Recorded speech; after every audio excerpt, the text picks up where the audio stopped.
Deepak Chopra says that everything that is happening at this moment is a result of the choices you've made in the past. A lot of us make choices unconsciously, and therefore we don't think they're choices, and yet they are. That comes from his hugely best-selling book, The 7 Spiritual Laws of Success. I'm continuing my 7-part series where I look at that book, and today I'm talking about the third of the 7 laws, which is the law of karma. You maybe are familiar with the term of karma, and often we can think of it in a way that sounds like it's almost like payback, like you get karma for doing something bad. But Deepak Chopra has a broader definition of karma, and the way that he describes it is that it's both the action and the consequence of that action. It's cause and effect simultaneously, as he says, because every action you take has a force of energy to it, and that then responds back to us in kind. So think of it as like action for like action. As you sow, so shall you reap. One of the key points in this is that we are conscious decision makers. You are constantly choosing. Therefore, you are constantly receiving the results of the choices you make. And even when you don't think you're consciously choosing, when you don't use your mind, your thought, you are still choosing. So don't think that by not choosing that you aren't going to receive anything, because in fact you are. He also points out that we have an infinity of choices available to us. He says that in every moment of our existence, we are in that field of all possibilities where we have access to an infinity of choices.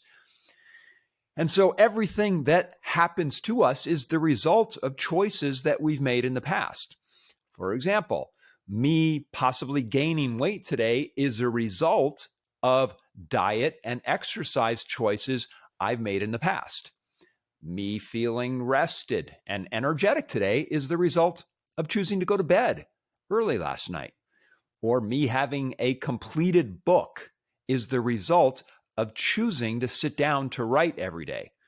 Even things that you think might not be choices actually are.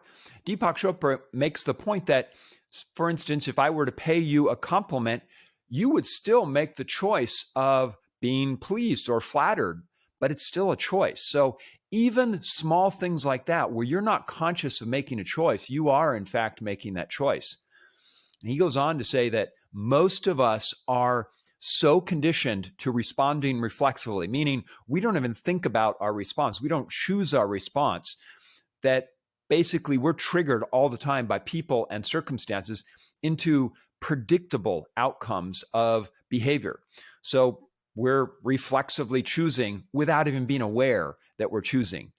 And even though that's happening on that subconscious level where we're not even conscious of it, it still creates cause and effect, which is why you want to be conscious with your choices.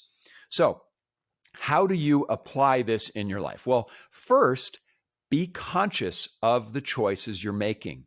Be present in the moment and realizing you're choosing. So going back to that example of someone paying you a compliment, be conscious that you are accepting it, that you're pleased by it, how you feel about it. If someone says something to you, pause, be present, and realize that you are consciously choosing how to respond to that person. So first part, be conscious. Second, ask yourself 2 simple questions. First question is, what are the consequences of this choice I'm considering making? And he makes the point that you pretty much know what the consequences are, because if you're in tune with your body, with your heart, with your feeling, with your gut, you're going to know what the right thing to do is. So first question, what are the consequences of that choice? Second question that you should ask is, will this choice that I'm considering making bring happiness to me or those around me?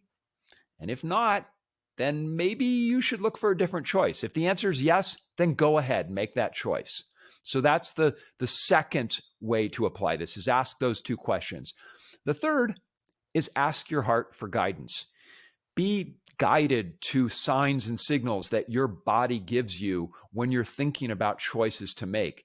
If the choice feels comfortable, move forward.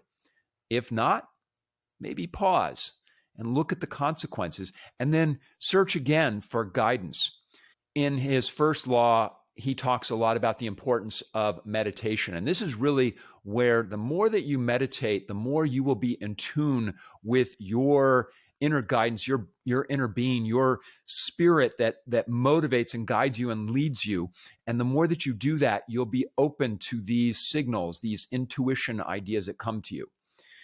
So that's how you can apply the law of karma in your own life. Thanks so much for watching the show today. If you like this, please hit like if you're watching on YouTube. If you're listening on the podcast, please subscribe or follow the show on your favorite podcast app. Until tomorrow, thanks for watching. Until tomorrow.